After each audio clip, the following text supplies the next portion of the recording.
No llegó con aviso. En menos de 48 horas, una tormenta moderada se convirtió en algo que los modelos no anticiparon. Vientos récord en 3 estados, tornados, granizo, inundaciones repentinas, un corredor de destrucción avanzando de norte a sur.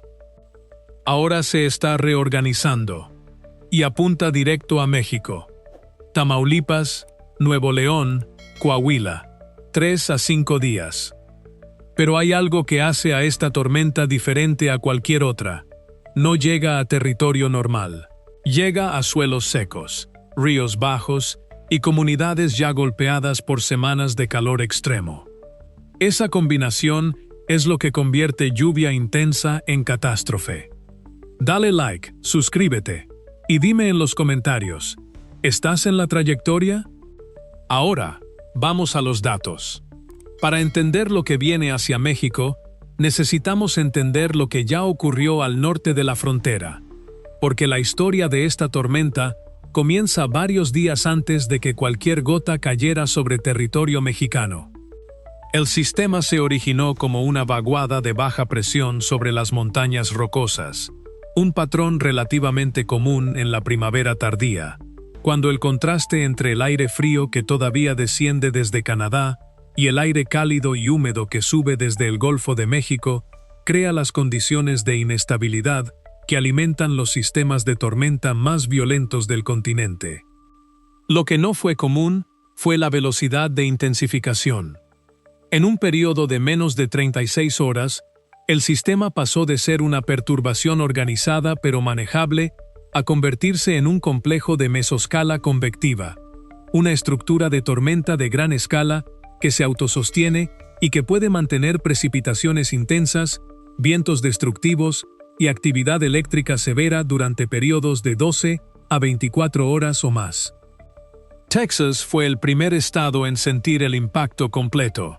La región del Panhandle, el extremo norte del estado, registró vientos sostenidos de más de 100 km por hora, con ráfagas que superaron los 130. El Servicio Meteorológico Nacional confirmó múltiples tornados en el área metropolitana de Lubbock y en el corredor que va hacia Amarillo. Las imágenes de satélite mostraban una organización del sistema que los meteorólogos describieron con un término específico que vale la pena explicar: rotación mesoescalar sostenida. Eso significa que el sistema no estaba produciendo tornados de manera aleatoria. Estaba produciendo condiciones favorables para tornados de manera sistemática y persistente a lo largo de su trayectoria. La diferencia entre una tormenta que produce un tornado y una que mantiene rotación mesoescalar sostenida es la diferencia entre un evento puntual y una amenaza que se extiende a lo largo de cientos de kilómetros. Oklahoma, Kansas y partes de Arkansas recibieron el sistema en su fase más organizada. Las inundaciones repentinas en el área metropolitana de Oklahoma City forzaron el cierre de múltiples vías principales. Los registros pluviométricos en varias estaciones superaron los 150 milímetros en menos de 6 horas. Precipitaciones que en condiciones normales tardarían varias semanas en acumularse. Y entonces el sistema comenzó a moverse hacia el sur. ¿Por qué se intensificó tan rápido? ¿Y por qué se está moviendo en esa dirección específica? La respuesta tiene todo que ver con la configuración atmosférica de esta semana. Una configuración que los meteorólogos reconocen como uno de los patrones más productivos de eventos severos en Norteamérica. Aquí está la mecánica de lo que está pasando en la atmósfera, explicada de manera que tenga sentido sin necesitar un título en meteorología. Los sistemas de tormenta severa en el centro de Norteamérica son alimentados por la colisión de dos masas de aire con propiedades radicalmente distintas. Desde el norte y el noroeste desciende aire frío y seco que proviene del interior de Canadá y de las montañas rocosas. Desde el sur y el sureste asciende aire cálido y extraordinariamente húmedo que proviene del Golfo de México. El Golfo de México, en este momento del año, está aproximadamente 1.5 grados Celsius más cálido que el promedio histórico para esta época. Ese incremento aparentemente pequeño tiene un efecto desproporcionado sobre la cantidad de humedad que el aire que proviene del Golfo puede transportar. Más calor en la superficie del agua significa más evaporación, más vapor de agua en el aire, más energía disponible para los sistemas de tormenta cuando ese aire húmedo colisiona con el frío del norte. Lee eso otra vez. El Golfo, más cálido de lo normal, está actuando como un motor que inyecta combustible adicional a cualquier sistema de tormenta que se forme en su zona de influencia. Cuando las dos masas de aire colisionan, el frío seco del norte y el cálido húmedo del sur, el aire cálido, que es más liviano, sube rápidamente. Al subir, el vapor de agua que contiene se condensa en gotas de agua y cristales de hielo, liberando el calor latente que estaba almacenado en él. Ese calor liberado calienta el aire circundante, haciéndolo subir aún más rápido, aspirando más aire húmedo desde abajo, alimentando una retroalimentación que puede sostener tormentas de gran energía durante horas. El resultado es lo que vimos en Texas y Oklahoma: precipitaciones intensas, granizo formado por las corrientes ascendentes que llevan gotitas de agua a alturas donde se congelan, vientos de salida que pueden ser tan destructivos como los de un tornado menor, y en los casos más extremos de organización, la rotación que produce tornados. Ahora el sistema se está desplazando hacia el sur, siguiendo la posición del chorro polar, la corriente de viento en altura que actúa como el carril por el que viajan estos sistemas. Y el chorro polar esta semana tiene una configuración que lo dirige directamente hacia el noreste de México. ¿Llegará con la misma intensidad que mostró en Texas? No necesariamente.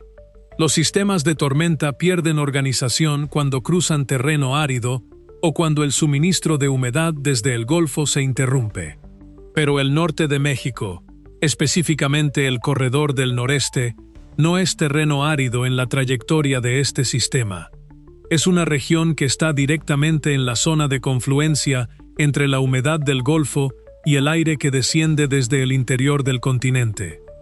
La pregunta no es si el sistema llegará, es en qué estado llegará. Y los modelos no están de acuerdo. Aquí está la honestidad que este canal se compromete a mantener. Los modelos meteorológicos no están produciendo una imagen consistente de lo que este sistema hará cuando cruce hacia México. El modelo americano, el GFS Global Forecast System, operado por la Administración Nacional Oceánica y Atmosférica de Estados Unidos, proyecta que el sistema cruzará la frontera con una intensidad moderada a severa, con precipitaciones acumuladas de entre 80 y 150 milímetros en un periodo de 24 a 36 horas sobre el noreste de Tamaulipas y el sur de Nuevo León. El modelo europeo, el SIECMWF, que en términos generales tiene un historial de precisión ligeramente superior al GFS para sistemas de este tipo, proyecta una intensificación adicional antes del cruce fronterizo y precipitaciones acumuladas de entre 120 y 200 milímetros sobre una zona más amplia que incluye partes de Coahuila y la región serrana de Nuevo León. La diferencia entre 80 y 200 milímetros en 36 horas no es un detalle menor. Es la diferencia entre una tormenta intensa, pero manejable, y una tormenta con potencial de inundaciones catastróficas en las cuencas de los ríos que drenan hacia el Golfo de México. ¿Por qué difieren los modelos? Hay varias razones técnicas, pero la más relevante para comunicar es esta. Los modelos son menos precisos cuando intentan proyectar sistemas que están en proceso de reorganización, como lo está este sistema ahora mismo, después de haber cruzado el terreno árido del sur de Texas.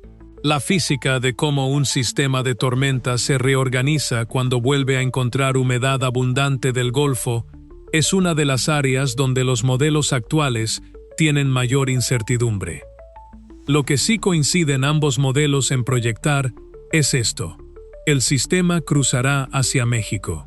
Producirá precipitaciones significativas sobre el noreste del país. Los vientos asociados superarán los 60 km por hora en las zonas de mayor impacto. Y existe una probabilidad no despreciable de actividad eléctrica severa y granizo en la fase inicial del impacto. El Servicio Meteorológico Nacional de México ha emitido alertas preventivas para los estados de Tamaulipas, Nuevo León y Coahuila. Esas alertas no son decorativas, son el producto de exactamente el tipo de análisis que estamos describiendo aquí. ¿Cuál de los dos modelos resultará ser más preciso? La respuesta llegará cuando el sistema llegue. Y para entonces, lo que importará no será quién tenía razón, sino cuánto tiempo de preparación usaron las comunidades en la trayectoria. Aquí está la parte de esta historia que convierte una tormenta intensa en una amenaza potencialmente más grave de lo que los números de precipitación por sí solos sugieren. El noreste de México lleva semanas bajo condiciones de calor extremo. En un video anterior de este canal, cubrimos en detalle la ola de calor que golpeó a Tamaulipas, Nuevo León y Coahuila con temperaturas históricas durante un periodo prolongado. Esa ola de calor no fue solo un problema de temperatura. Tuvo consecuencias físicas sobre el territorio que ahora son directamente relevantes para lo que esta tormenta puede producir. El primero es el estado de los suelos. Semanas de calor intenso, sin precipitación significativa, producen suelos secos y endurecidos. Un suelo que ha estado seco durante semanas pierde su capacidad de absorber agua rápidamente. Las capas superficiales se compactan, los poros del suelo se cierran, y la primera precipitación intensa que llega simplemente corre sobre la superficie en lugar de infiltrarse. Esto tiene un nombre técnico: escorrentía superficial. Y en topografía accidentada, como la Sierra de Nuevo León y las cuencas que drenan hacia la planicie tamaulipeca, la escorrentía superficial intensa se convierte en inundaciones repentinas con una velocidad que puede sorprender incluso a sistemas de alerta bien preparados. El segundo factor es el estado de los cauces.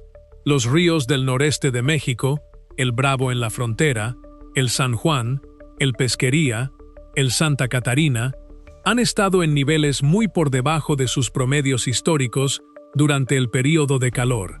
Ríos con niveles bajos tienen sus lechos parcialmente expuestos, con acumulaciones de sedimento seco y materiales que pueden convertirse en obstáculos al flujo cuando el agua sube repentinamente. Una cuenca de río que ha estado seca durante semanas y recibe 150 milímetros de lluvia en 24 horas no responde de manera lineal. El agua que cae tiene muy poca capacidad de infiltración.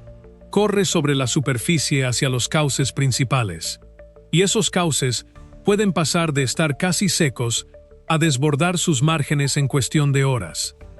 El tercer factor es la infraestructura. Las zonas urbanas del noreste de México, particularmente Monterrey y su área metropolitana, tienen sistemas de drenaje que fueron diseñados bajo parámetros de precipitación que corresponden a condiciones climáticas que están siendo superadas con creciente frecuencia por eventos extremos. La cuenca del río Santa Catarina, que atraviesa la zona metropolitana de Monterrey, tiene una historia documentada de inundaciones catastróficas cuando las precipitaciones superan ciertos umbrales. El huracán Gilberto, en 1988, y la tormenta Alex, en 2010, son los eventos de referencia en la memoria colectiva de la región. Esta tormenta no es un huracán. No tiene la organización circular ni la energía de un ciclón tropical maduro, pero puede producir volúmenes de precipitación que, en combinación con los factores que acabamos de describir, suelos secos, cauces bajos, infraestructura de drenaje al límite, generen inundaciones de una magnitud que supere la capacidad de respuesta de los sistemas de emergencia locales. ¿Es eso lo que va a pasar? Depende de cuál de los dos modelos resulte correcto. Depende de la trayectoria exacta que tome el sistema. Depende de la velocidad de movimiento. Una tormenta lenta produce más lluvia acumulada sobre el mismo punto que una que pasa rápidamente. Lo que no depende de nada de eso es la preparación. Y la preparación es lo que puede marcar la diferencia. Para entender por qué esta tormenta genera atención específica en el noreste, necesitamos hablar de Alex.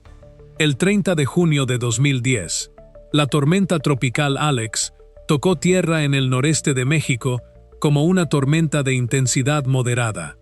No era un gran huracán, no tenía vientos de categoría 4 o 5. Era una tormenta tropical que en otras circunstancias podría haber producido lluvia intensa y daños manejables. Lo que ocurrió fue otra cosa. Alex llegó sobre una región que también había tenido un periodo de sequía previo. El sistema se movió lentamente y dejó sobre las cuencas de los ríos que alimentan al Santa Catarina precipitaciones acumuladas de entre 300 y 500 milímetros en algunos puntos de la Sierra de Nuevo León, equivalentes a varios meses de lluvia normal en cuestión de días. El río Santa Catarina, que atraviesa la zona metropolitana de Monterrey en un cauce que en condiciones normales lleva muy poca agua, se convirtió en un torrente que destruyó puentes, arrastró vehículos, demolió edificaciones en sus márgenes y mató a más de 80 personas en Nuevo León solo. Las imágenes de ese evento son parte de la memoria colectiva del noreste de México. El puente de la calle Washington siendo destruido en tiempo real. Los automóviles flotando en avenidas que horas antes eran calles urbanas normales. La velocidad con que el agua pasó de ausente a devastadora. Esta tormenta no es Alex. No tiene la misma estructura. No tiene la misma fuente de humedad organizada. Pero comparte con Alex dos características que los meteorólogos del noreste consideran las más relevantes para evaluar el riesgo de inundación. Llega sobre suelos secos y llega con potencial de precipitaciones intensas concentradas en las cuencas serranas que alimentan los ríos que atraviesan la zona urbana. La memoria de Alex no es nostalgia, es información. Es la demostración empírica de lo que este tipo de sistema puede producir cuando las condiciones previas del territorio son las equivocadas. Y las condiciones del territorio en este momento, después de semanas de calor extremo, son las equivocadas.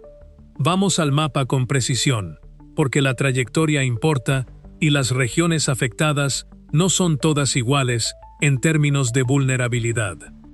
Tamaulipas es el estado que probablemente recibirá el impacto inicial y más directo del sistema cuando cruce desde Texas. El norte del estado, los municipios de Reynosa, Matamoros, Río Bravo, Miguel Alemán, están en la franja de mayor probabilidad de precipitaciones intensas en la fase de entrada del sistema. La planicie tamaulipeca drena lentamente hacia el Golfo, lo que significa que las inundaciones en esta región tienden a ser extensas en área, pero de ascenso más gradual que en las cuencas serranas.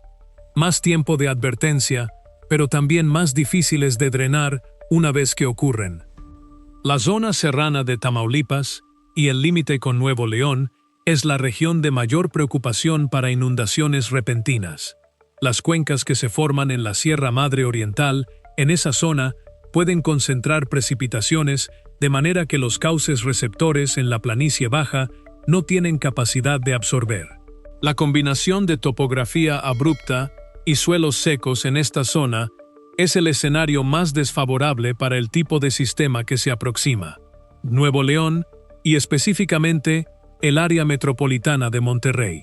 Con más de 5 millones de habitantes, Monterrey es la segunda zona metropolitana más grande del norte de México.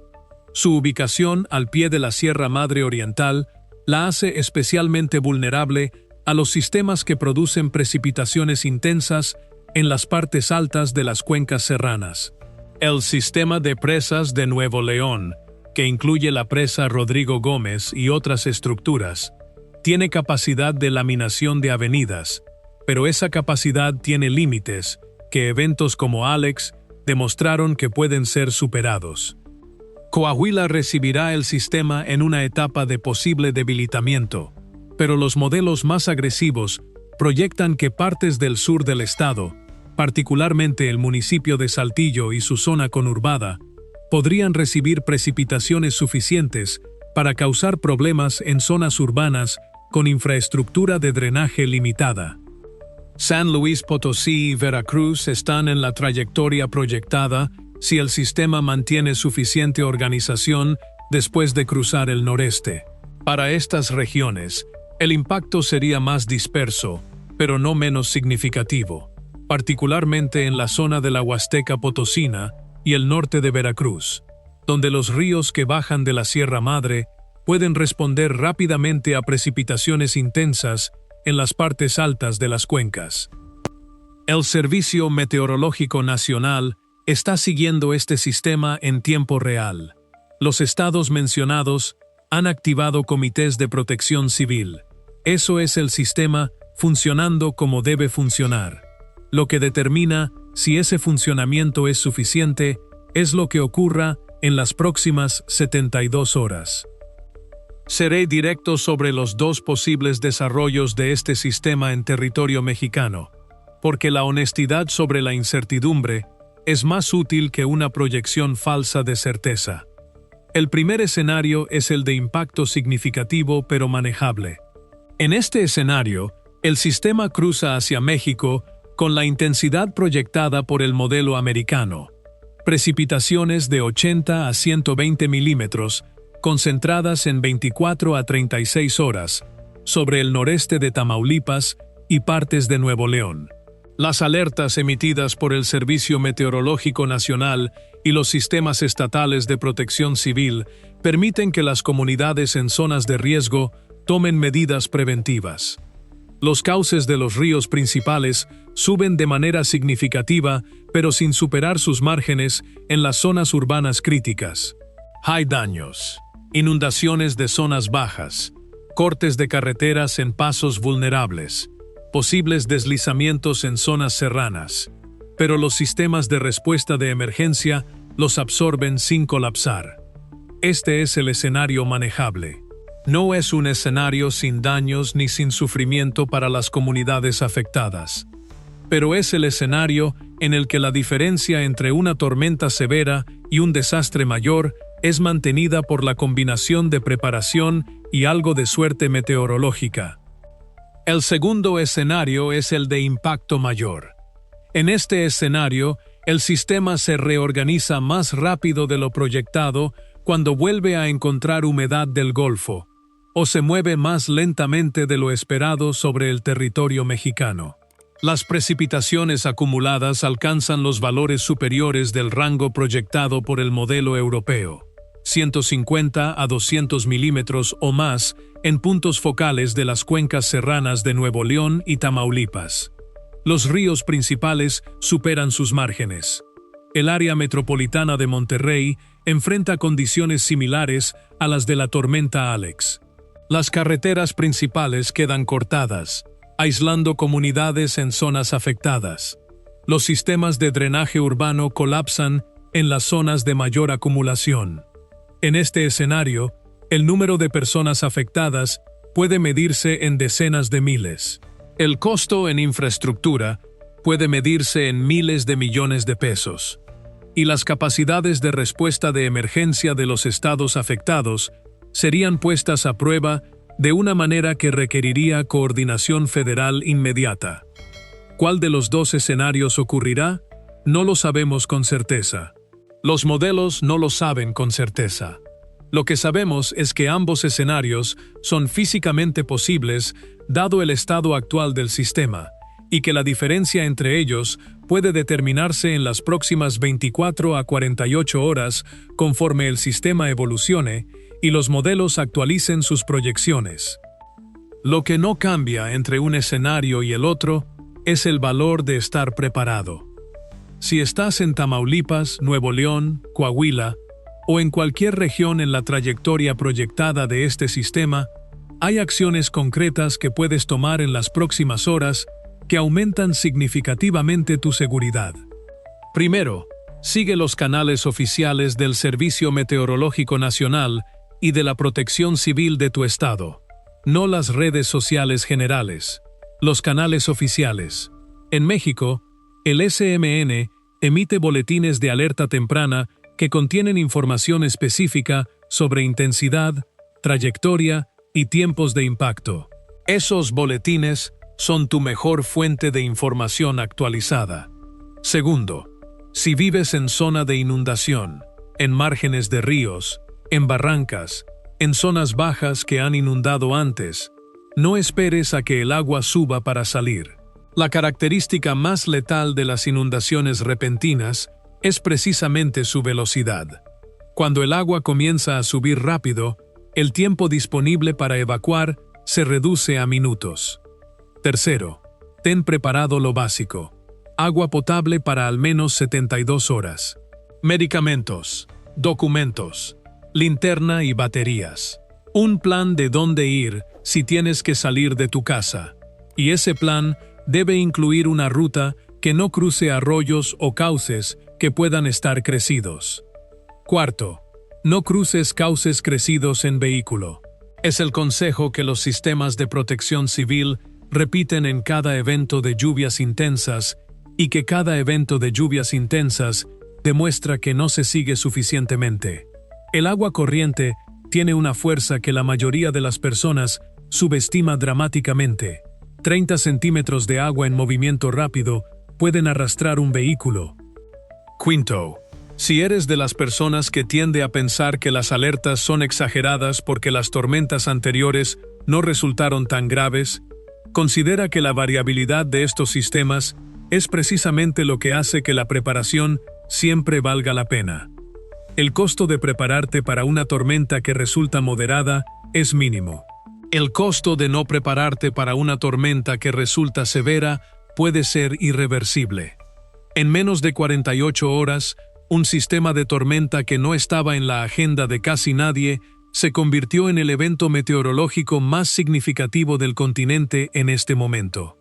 Texas lo vio, Oklahoma lo sintió, Arkansas lo registró. Ahora el sistema se reorganiza. Los modelos apuntan hacia el noreste de México. Las alertas están activas. Y las comunidades en la trayectoria tienen una ventana de tiempo, no grande, pero real, para prepararse. Esta tormenta no llegará a un territorio en condiciones normales.